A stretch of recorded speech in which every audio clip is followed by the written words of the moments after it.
Awesome. Okay, but right before I share, really excited to see you all today. And I'm going to be going through go-to-market strategies. What does that mean? It's really making sure that all of your branding is in alignment. And what I found is that a lot of times when clients come to work with me for PR or for other services, they don't necessarily have that dialed in. So whether they've been in business, whether they're a new business, 5 years, 20 years, it's always something that's good to go back and review. I've had people go through my program who have been in business, like somebody who's done SEO and digital advertising since Google started, and realize that by going through these exercises, they were speaking to the wrong audience. They weren't reaching the people they really wanted to reach. They might have 5 years before, but they weren't at this time. So I'm going to share screen and go through, I'll try to truncate some of the slides, go through them a little faster so that we can get to questions and get to some of the good stuff, the case studies at the end.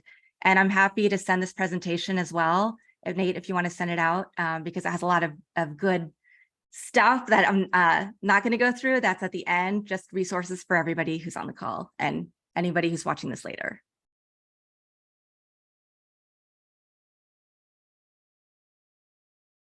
Okay, so branding considerations for go-to-market. First of all, who am I? I am Anika Jackson. I'm a mom, community volunteer, philanthropist, and marketing and comms professional, a podcast host, and an adjunct professor for PR and digital media management at USC Annenberg. So I'm always juggling a lot of balls. And Nate was talking about his ADD. Yeah, right here too. So, what I love is that all these things are intersectional. In my marketing career, I've done everything from launch marketing for magazines to experiential events to full PR, things for movies, musicians, the gamut. And now I'm VP of Operations at Full Capacity Marketing. We focus on education, workforce development, entrepreneurship as our core businesses. And that also involves nonprofits and small businesses. So my podcast has been running about 2.5 years. Nate has been a guest on it. I have about 30,000 plus actually monthly listeners and a little bit over 800 5-star ratings, reviews. And I just bring on different guests to talk about everything you want to know as a small business or as an entrepreneur, or that you might want to know if you're going on that journey. I'm also have a brand amplifier program. So what I'm giving you today is a little slice of the program. It's not everything. The program's 10 modules and coaching and a whole bunch of other stuff. I'm also a member of the Intuit Small Business Council, which was really cool. I got to go to Washington, D.C. a couple weeks ago and speak to SBA Isabella, who is the cabinet member, who's the head of the SBA for President Biden. Got to speak to VP Kamala Harris's economic advisor, and a lot of really great people to talk about the needs of small businesses. And then I also am very involved in philanthropy. I have a nonprofit called Learn, Grow, Lead. We focus on education, housing, and just safety for kids and a chance for better life in Cape Coast, Ghana. I'm also the treasurer of Influence Hers Foundation, which is for women of color and allies. We have projects in Kenya and other places as well. And then I do volunteering with my daughter through National Charity League. So to start, brand strategy is foundational. Going back to what I was saying, I have had clients say, we're ready for PR. And I'm like, wait, you have a website, you might have a logo or a name, but you don't really know who you are. Who are you trying to reach, right? At the core, what are you trying to do to serve your audience? Who are your competitors? How do you differentiate with them? What's your personality of your brand? What's your brand story? And how do we bring that to life? And then how do we launch and monitor your brand? So I'm going to go through these points, and Nate, just give me a little signal if I'm going over, because I really want to get to a couple of really good case studies at the end that just show how we took a brand and we were only focused on their brand design, but you can see the difference in the brand design. Another one that takes you through how we crafted a whole new brand identity for our client. And I'm going to show you how we used it in their whole integrated marketing strategy. So we look at brand strategy, there is a breakdown.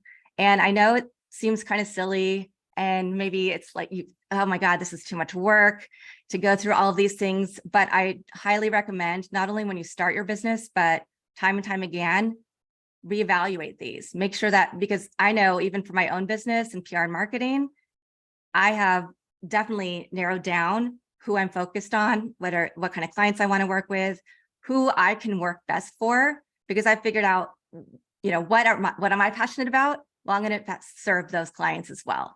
So think about your purpose. Why do you exist? Why was your product, brand, or company brought to life? What's your vision? What do you want to achieve? What kind of future are you trying to create? And all of these things really help shape your messaging when you get to your marketing, your PR, your advertising strategy. So that's why these are so important, to really think about what is that future you're creating, not just for you, but for your end user. Your mission is your vision in action. So how are you achieving your vision, and who's benefiting from what you're doing? Your values, right? It's really important to think about your values. We've seen this particularly during the pandemic and with all of the tragedies that happened during the pandemic. When we're all at home, these things have been going on for centuries, right? Police brutality, people being killed who should not have been killed, and nobody knew about them or cared. But we had to really look inward during the pandemic because we're all at home, and we had to decide, what side are we on? How are we going to stand up? And how are we going to show up? And now consumers, particularly younger consumers, they want to see your values incorporated into everything you do. What I'm finding a lot is that there are a lot of companies playing lip service saying, oh, we have D&I initiatives, we have these groups, we have these other groups. But then when I get my friends, my coworkers, my colleagues start working for those companies, they're not the same. The values that they're showing on their website are not the values that are ingrained in their companies. So I really urge you to think about your values and make sure that they're things that you can stand behind and that you will show up behind every single moment of your journey. And then your positioning is how you differentiate from the competition.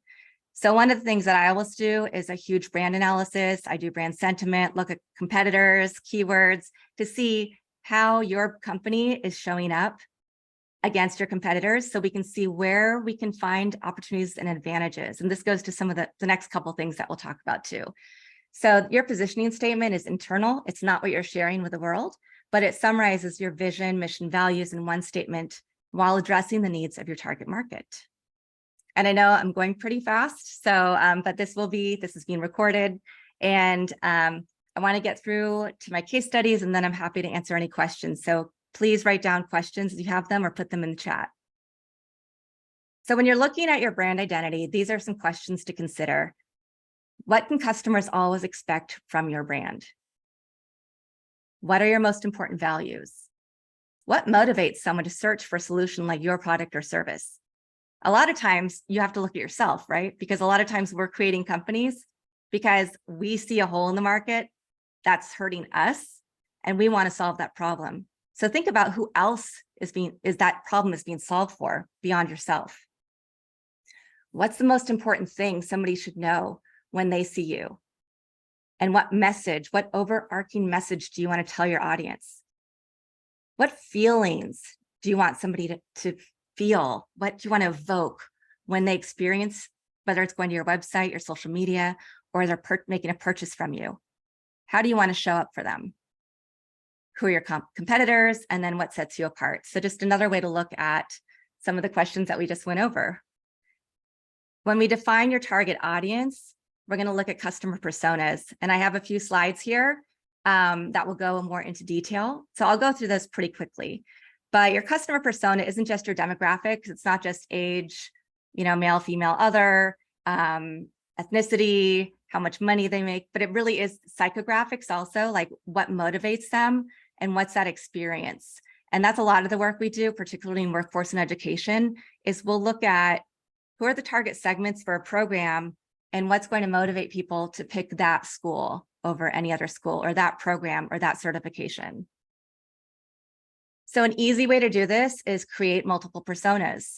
Now, these don't all have to be somebody who's going to buy a product from you. Persona 1 could be your ideal customer.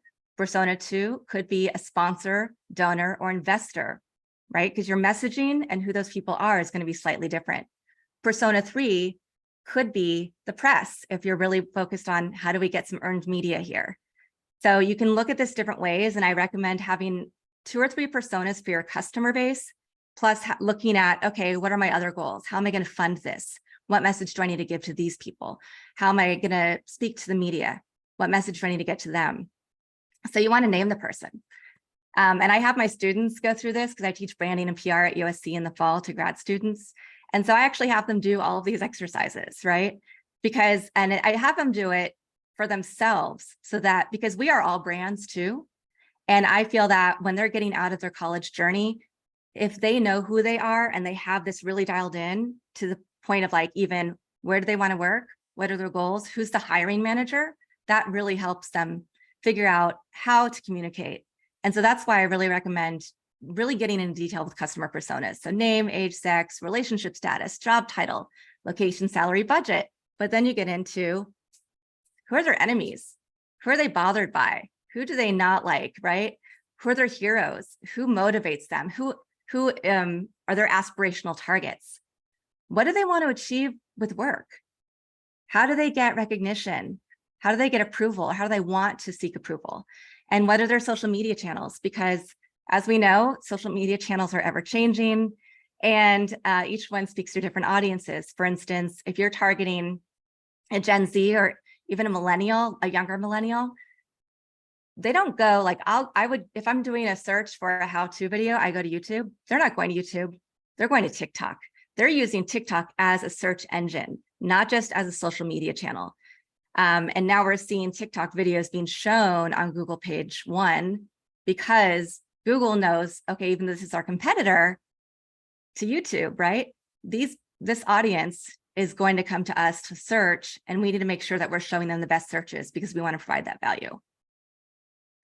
Then you want to get into even more specifics. Their favorite drink, what kind of music are they listening to? Podcasts, TV, movies, clothes, fashion, transportation. What do they like to do when they're not at work?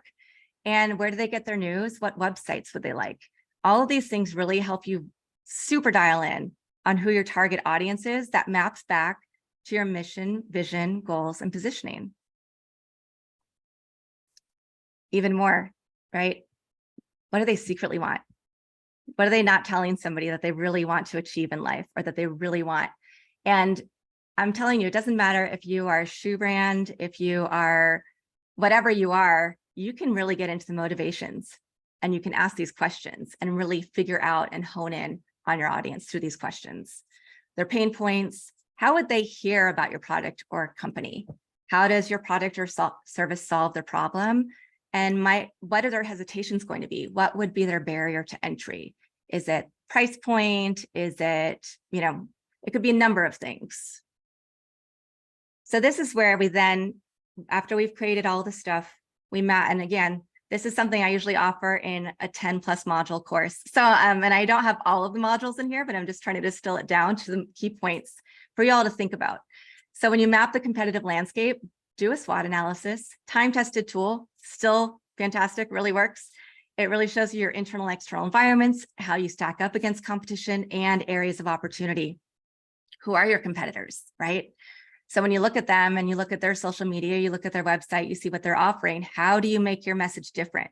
What are you offering that's better, that's more aspirational, that's more exciting to the end user? You can look up on Google Trends. That's a great way to look up whether you are a regional company, local, regional, national, global. You can look up Google Trends and look up keywords and phrases around the type of company or industry that you are. And you can narrow it down. You can make it as wide as you want, or you can narrow it down to specific geography and see what kind of keywords are coming up. Those are words you're going to want to use when you're looking at how you're putting messaging out for your audience, because you want to make sure that they're going to be able to see you and find you fast. And then brand sentiment, which I talked about, we use a combination of like social media analysis, SEO tools, and Meltwater. You can pull data from your competitors by using tools like this. Some of them, there are a lot of free SEO tools. I think I have some linked in the last few slides. So there are a lot of tools that can help you. A lot of people say, oh, I don't have any competitors. Well, guess what? You do. Somebody out there is your competitor. You just have to figure out what differentiates you and what's going to make you better and what's going to make, what are you solving in the market that they're not? So this is just an example of a SWOT analysis graph. And again, Nate, happy for you to disseminate this to the audience so that they can print it out, do whatever they want. And then now after all of that, we take all this data, right? It's a lot of information, and we're going to refine your brand's personality. So we want to think about essence. What is your brand's personality? Is it fun? Is it serious? Is it educational? Is it aspirational? Your tone of voice. How do you speak to customers? Same questions, right? What adjectives do you use to describe your brand? What's your brand promise? So what can someone always count on when it comes to you? And brand guidelines. How does your brand show up every time someone interacts with you? You want to make sure it's consistent, that you're using the same fonts, the same colors, right? And I'll get into a little bit of that in a couple slides. So here is a case study, and I think I'm okay. I'm doing okay on time. So Car Kenny, this is a logo. What do you think this is based on looking at this logo? Any ideas? Some type of Wi-Fi. I don't know. Like that looks like a Wi-Fi, so I'm not sure what to look. And self-driving car. Okay. Anybody else? Maybe just like a Wi-Fi for your car specifically. Right. That's what it looks like, right? That is not what it is. It's telematics for your car, so you can track your vehicle. And this is not for big companies. This is for people. You can track your kids. You know, you can, if you have like a small fleet, you're not a major company. This does not speak to that. All the answers that you all gave are answers that I hear a lot. So Car Kenny is a relatively new company, and part of their mission is also to create more sustainability, more sharing of vehicles, get more vehicles off the road. So when you look at this, and then they also have a mobility as a service, which is what we really I've told them, hey, you got to move to this other logo, this other branding. So we rebranded with this. Now, does this say self-driving car or Wi-Fi for your car to you, or does this tell a different story? Tells a different story. Right. So now you're seeing, okay, mobility, I have options, right? Part of what they're doing is partnering with municipalities to say, instead of having to go on one app to find out what trains or buses I can take, well, especially if you're on the East Coast, or, you know, we have those in LA, but we don't use them as much. Or if you want to figure out where you can pick up a city bike or a Turo, you want to do a ride share, a car share, or a bird scooter, right? If you're in a city, one app that will have all of the locations for all of those different forms of transportation. It'll have the train schedule, the bus schedule. Where do you go to? Where is a car if you wanted to rent a car? So it tells a very different story. And then this is a little bit of an example of rebrand, how you could use it with different colors. And I have a whole thing on color psychology and how to use colors and all that a few slides later. So we wanted to look at what are the brand colors that we're going to use the most that really identify our brand and personality. And blues are trustworthy and honest. So we try to use colors that would show that, like, you can trust Car Kenny Mobility as a Service to help you find the right transportation need for you at the right time in the right place, right? And then we have colors over here that are ancillary colors. They're less used, but there's still ones that we can use when we want to bring in accent colors, for instance, for social media or advertising campaigns. Then we also just showed what it would look like on merchandise. So basically, when done right, your marketing and communications efforts, including your brand logo marks, all of that, they're built around your brand story or stories. It could be your brand story, it could be client success stories, employee spotlights, societal recognition. You want to show your audience why your company matters, not just tell, right? You want to get that validation from other people, and you want to evoke that emotion in them. So typically, you know, basic stories have a person. So the story is about a person, a hero who experiences the hero's journey. Hint, you are not the hero of your story. Your customer is the hero of your story. You are there to help them along their journey. You're there to make it easier for them to achieve their outcome. Places, If you have a story around sustainability, where are your products manufactured? What, how does it affect the market? What is that story? For instance, if I go back to Influence Hers Foundation, one of the boards that I'm on, right now we're setting up a computer lab in Kenya where teenagers and women will be able to learn digital skills, because we know with this digital economy, you can hire people from all over. So we want to make sure that people have the skills to get work that will be meaningful to somebody else, meaningful to them, because it's going to help create a better life for them. And so we're setting up computer labs and doing some other things, but that would be a story that we would tell through Influence Hers Foundation. By participating in our programs, by donating to our cause, here is what the outcome is. And then we would share, that would be the place, right? And then we would share the process, how we're helping enrich lives. And then the people would be somebody who succeeded, went through the program, got their certification, and then they were able to get a job and change the life of their family. Brand stories also really affect your brain. So a story activates the part in the brain that allows the listener to turn the story into their own ideas and experiences. So the neural coupling and pathways are changed. Dopamine, the brain releases dopamine into the system when they experience an emotionally charged event or story. So when you see something that's like a cliffhanger, or you're watching a really exciting game, or you're reading a book, or you're hearing something that somebody did that made a real impact on somebody's life. Cortex activity, when processing facts, 2 areas of the brain are activated, and a well-told story will engage these areas as well, including the motor cortex, sensory cortex, and frontal cortex. And then mirroring. So a lot of times we'll mirror each other. When somebody's telling you a story, you'll start thinking about their experience. You'll start thinking about your own experiences in the same thing and associating why this might be, if it's a good story and it's something that aligns with your values, why you would want to buy this product, why you want to participate in this act, right? So you're enticing your audience into your story, making your news and content relatable. You're stimulating their feelings, ideas, and attitudes. You're gaining their attention. You're communicating technical concepts, but in a digestible way. And you're building your brand voice and your narrative. So you want to evoke positive associations of your brand for ultimate success. Then when you bring your brand to life, you want to make sure that your customer journey uses everything you've created for your brand, all of that storytelling.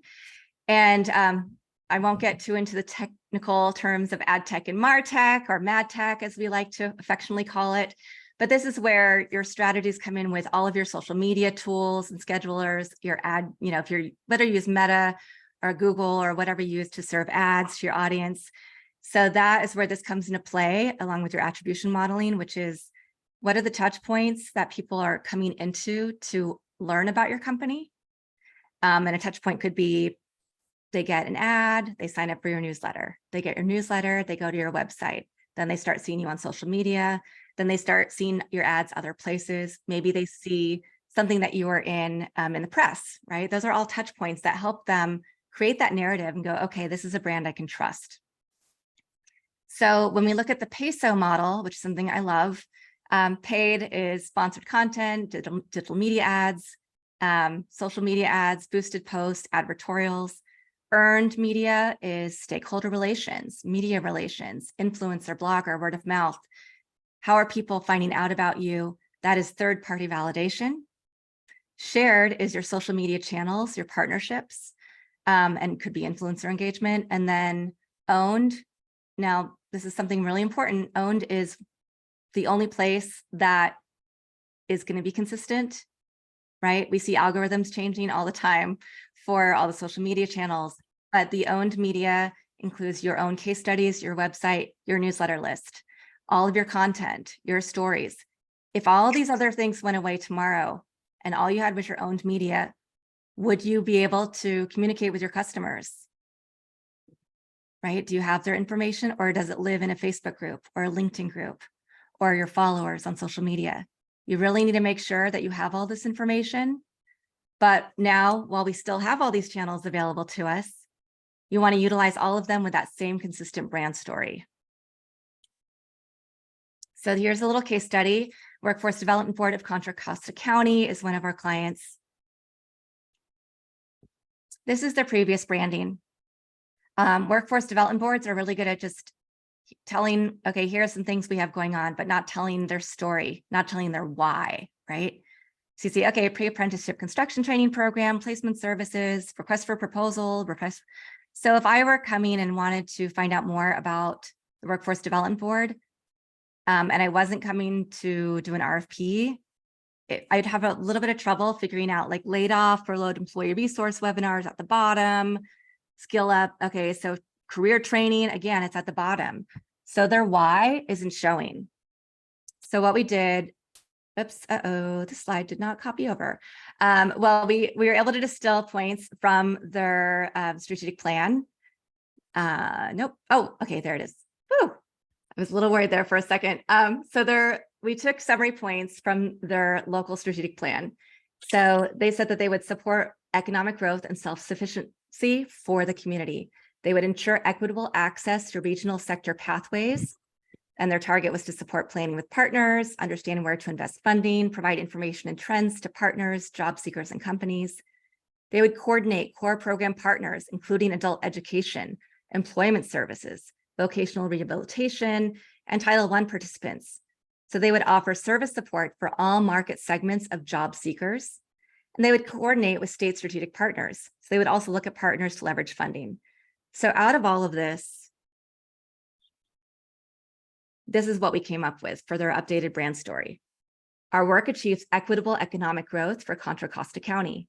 We ensure a pipeline of diverse workforce talent is available to keep local companies competitive. Through our strategic connections and partnerships, we find innovative solutions to solve complex workforce issues and leverage public-private resources to benefit the workforce and businesses alike. A lot different, right? Like this tells a story. And then we reinforce the story with a new website that really shows they are focused on achieving equity, equitable economic growth for Contra Costa County through innovative, sustainable solutions. Easy buttons. If you are a business and you want to find out about other services, if you are a youth or young adult, right? If you have a youth center, if you're a job seeker, or if you're a partner, now you know where to go to continue your journey. Then, and this is kind of that PESO, the paid, earned, so sharing and owned media in action. So the next thing we did was say, this is your website. Now we need to make sure all of your digital footprint matches. So you can see we have their Facebook page, we have their Twitter, we have their LinkedIn. So we made sure that we use the same branding cohesively, the same brand story across the different channels. We also made sure their blog demonstrated what their goal was. How are they achieving equity in the community, right? And then we did some storytelling. So we highlighted businesses. You can see there's 2 stories here, and then this is an example of a longer story. And so this business highlight, Micro Easy Vocational Institute. So what goods or services does your business sell? How long has your business been open? What prompted you to open it? What are your challenges? And how were they helped and served by the Workforce Development Board of Contra Costa County? And then we continue that with our e-marketing. So when we send out newsletters, we want to make sure it's very clear who they are, maybe they're partners with America's Job Centers, that they are achieving equity. This is workforce news, giving information that they need to know and including success stories in the newsletter. Andre Johnson lost his previous job due to COVID-19 and was living in his car. So the Workforce Innovation and Opportunity Act, WIOA, via Rubicon programs, he completed on-the-job training to become a full-time community health ambassador with Haluna Health. Soon he'll complete his associate degree in social and human services, and he's just getting started. You can click through, read his story. That's inspiring, isn't it? This shows their goal to achieve equity in Contra Costa County in action. Then on their we go back to the website. So now I'm going to take you a little bit on the customer journey. You want to create really clear pathways, even if you have one product or service, but it might have slightly different audiences. This is something that you could do, right? So go to here, get started now. Are you an adult job seeker, a job seeker age 16 to 24, or an employer? Okay, so you pick one. So we're going to look at adult job seekers. Okay, I'm an adult job seeker. What are the services that are available to me? Career coaching, funding for job training, jobs, search resources, labor market information, resume writing, basic computer skills. So we're laying this out really easily so they can figure out exactly what their pathway is. Because most people who come to workforce development boards, they have one goal, they have one thing in mind that they really want to get accomplished.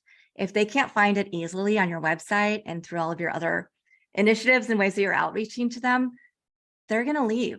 They're not going to get that service. And they might not be able to have as impactful of a life for themselves, their families, and in the community. So then, okay, I want funding for job training, put in some information. Great, you're on your way. Thanks for trusting us with your professional future. Then somebody does follow up to make sure that they get exactly what they need. Then we also wrapped it into their ad campaigns, right? So you can see here a call to action to sign up to receive their workforce news. Employers want to learn the top 10 ways to stay out of court, make sure that you're adhering and providing exactly what you're supposed to provide for your employees. These are just two examples. And there was one thing missing from this, which is the earned part.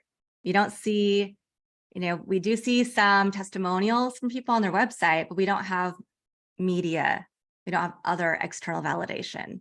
And so for a full robust campaign, I would make sure that you have all of these points, and you also look at the earned media. And nowadays, I could do another segment just on podcasting or just using PR techniques, but I know we're almost at time.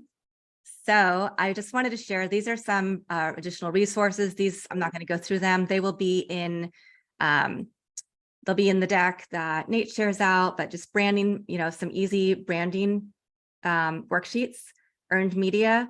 Here are some ways that you can find places to pitch yourself or to see what people in the media are looking for when it comes to your company, outbound requests and inbound, and then brand guidelines. I won't go through all of these. I'll just, looking at color palette, this really goes more into how you choose your design elements, and look at color theory, palette examples, your fonts, and that will wrap up that part of the presentation. So yeah, and we have time for questions now.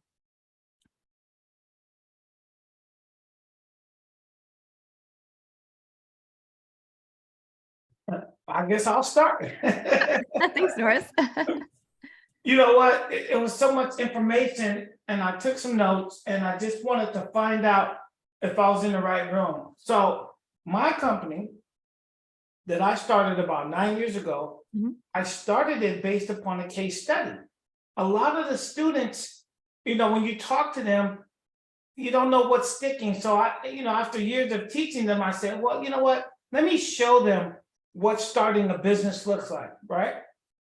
So I started it. I had a lot of experience, in different areas, and I tried to pull it all together. So now that I'm retired and I look at my business, I go, I gotta start over. Like what I started back then is not what is right now. And so I'm learning these different things, and I'm trying to say to myself, okay, is the website good enough? Is the logo good enough? Are the colors good enough? Am I good enough? I got testimonial, but like those testimonials are from, the first couple of years. I need recent testimonials. I need to find out who my customer is. And so I'm at that point now where I'm trying to figure it out. So one of the things that I said I would ask you is it okay to put a survey on the website and ask, the customer some of those questions of that was in that one slide of yours? Yeah, you could, if you have their email addresses, I would do that. I would say, Okay. Hey, I've made a recent shift. Now I'm really focused on this business, but I want to find out more about you and how I can best serve you. Okay. And then you send the questions, and maybe you have an offer that you can give, like I'll do a free, is this for your nonprofit? Yeah, this is for my nonprofit, which is Georgia Academy. Right. And I think a lot of from the branding side of it, I have a nonprofit, okay, which is basically a service which is educational. It's a school, right? So now my clients are students, right? And so my competition are other 2-year, 4-year schools. So, and people that offer the same thing that I offer, which is like starting a business or LLC or, just, all of the things that come with that. So I'm still in the process of trying to figure out, do I want to go head up with UCLA, USC, or do I want to just kind of pick off Pierce College students or, but I haven't figured that part out yet. Okay. Yeah, it sounds like you need to do a little analysis on your competition. Yeah. And I would go back to your students, ask them what were the best things that they got from working with you and got out of your programs. What are their success stories now? It doesn't matter if those are old testimonials. Right. They're still valid, right? They're still showing that because you offered a unique perspective, you have operated multiple businesses and been part of so many things. You have a different perspective, because I think that's one thing that happens, especially in academia. It's interesting. I mean, I teach at USC, but I don't have a PhD. Right. And I've been in the faculty lounge and heard people, oh, well, a lot of the students are being taught by adjuncts and they don't all have PhDs.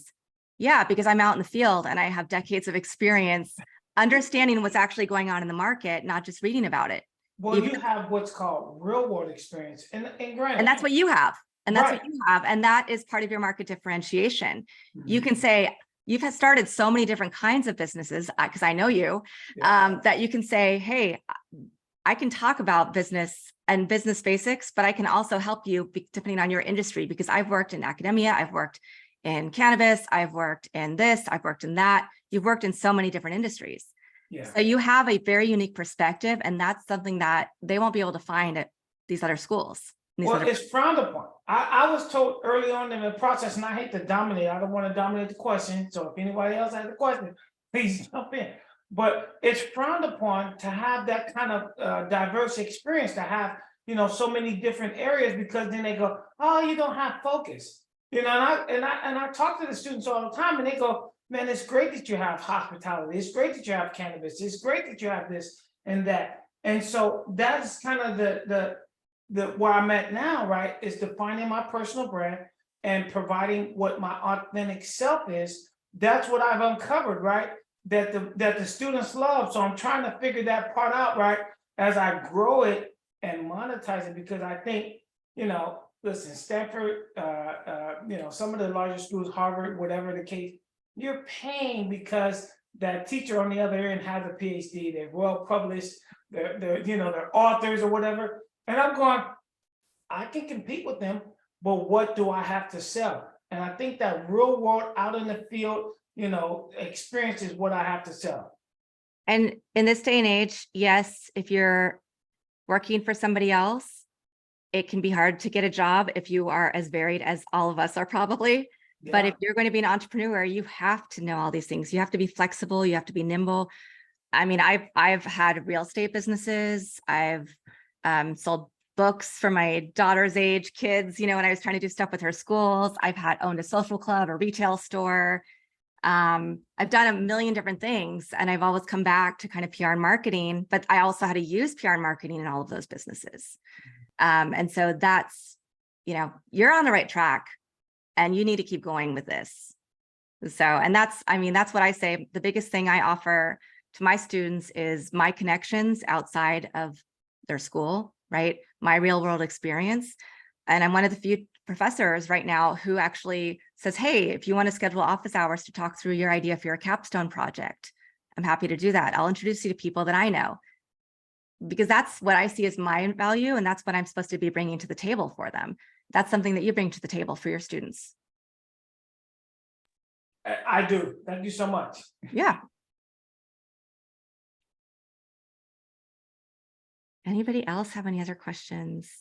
I have a question for you. Yeah. First of all, brilliant. I love it. Oh, thanks. You're so good at this. Where do you see people having the most struggle? Or let me say this, what preconceptions do you see entrepreneurs having about this list that bite them in the ass later? You know, I think part of it is a lot of times you base, well, I don't know, there's two things. I was just thinking about the last time I delivered a version of this was to startups at a startup like boot camp, basically. And a lot of the people reached out to me afterwards and were like, oh yeah, they were screenshotting, they were getting a lot of value, because as entrepreneurs, I think we don't always take the time. We feel like we have to go, go, go. But if you just take a second, step back and be really intentional about all of this, then that is going to get you a lot further in the long run. That's going to help your business go a lot further.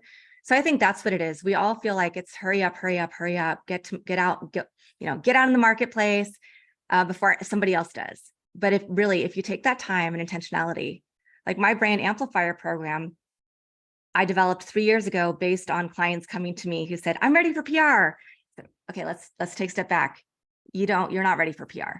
You don't even know who you are. You can't even talk about your company. You don't have a positioning statement. I've had clients come to me who are like, we're releasing a music video. They didn't have social media handles. They didn't have a website. They didn't have a logo. They didn't have any of the stuff, but they were going to release a music video to the world and just think that people would find them. If you don't do these steps, people are not going to find you. You don't create. And I think that's one of the things is like when you're creative and, to be an entrepreneur, you have to be creative and business oriented. But a lot of creative people just think, I'm just going to put it out there and everybody's going to discover it. No, they won't. We always have to tell people it's not the field of dreams, which is a dated reference, but I guarantee if you build it, they ain't coming. Yeah. Yeah. It doesn't work that way. Yeah. Yeah. Got it. Thank you. Yeah. You're welcome.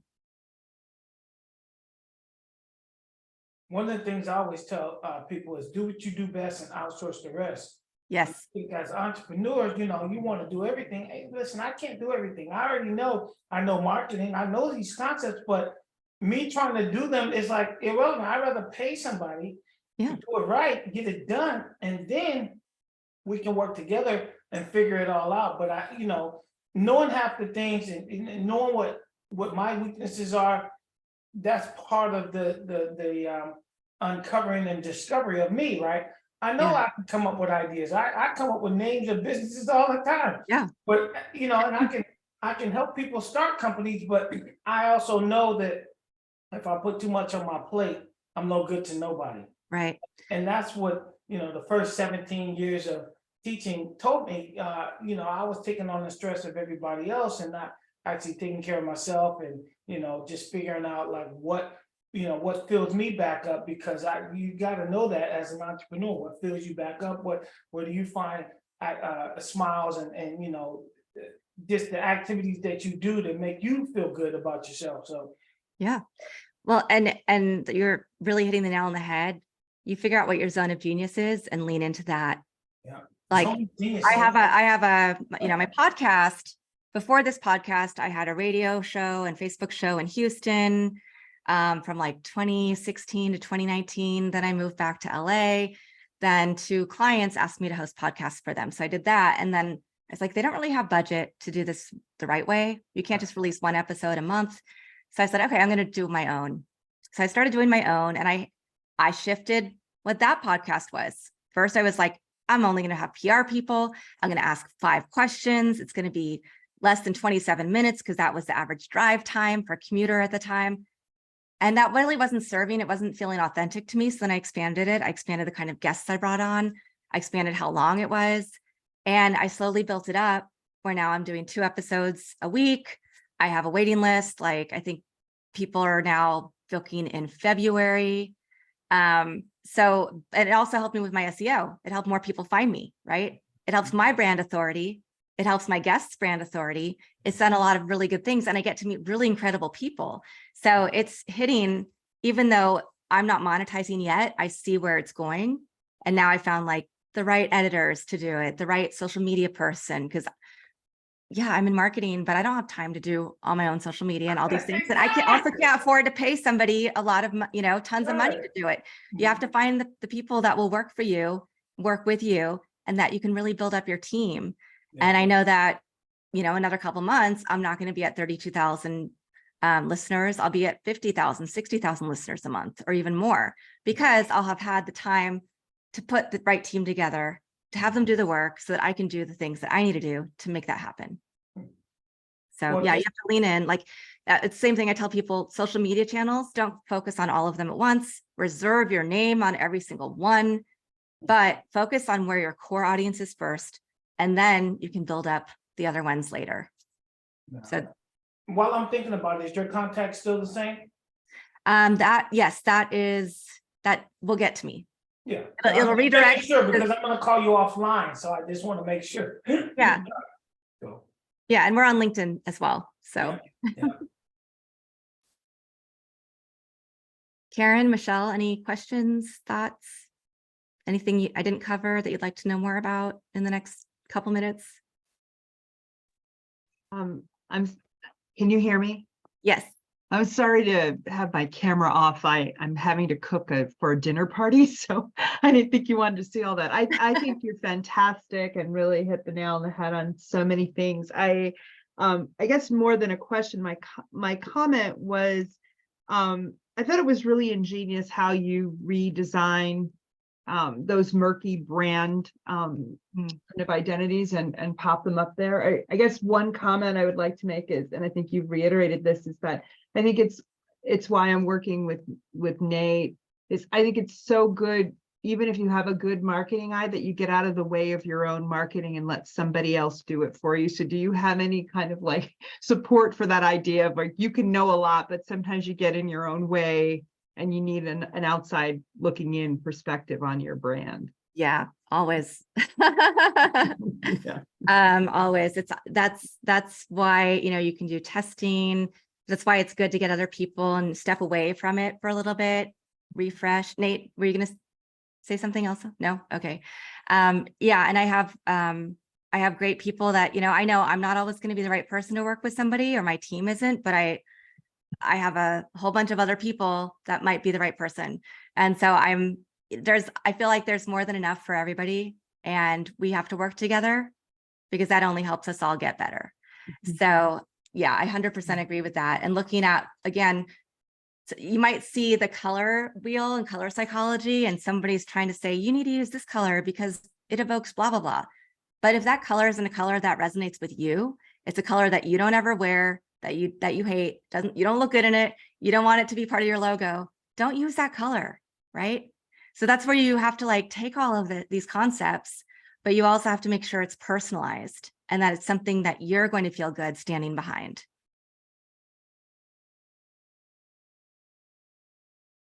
So thank you for your comment. You're welcome.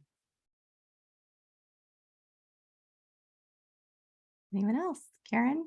No? I saw a couple people messaged me that they're having connection issues, so they want to view the presentation and recording after. So that'll be good. You'll send the PowerPoint so we can view it as well? Yeah, I'll send it to Nate and then he can send it out.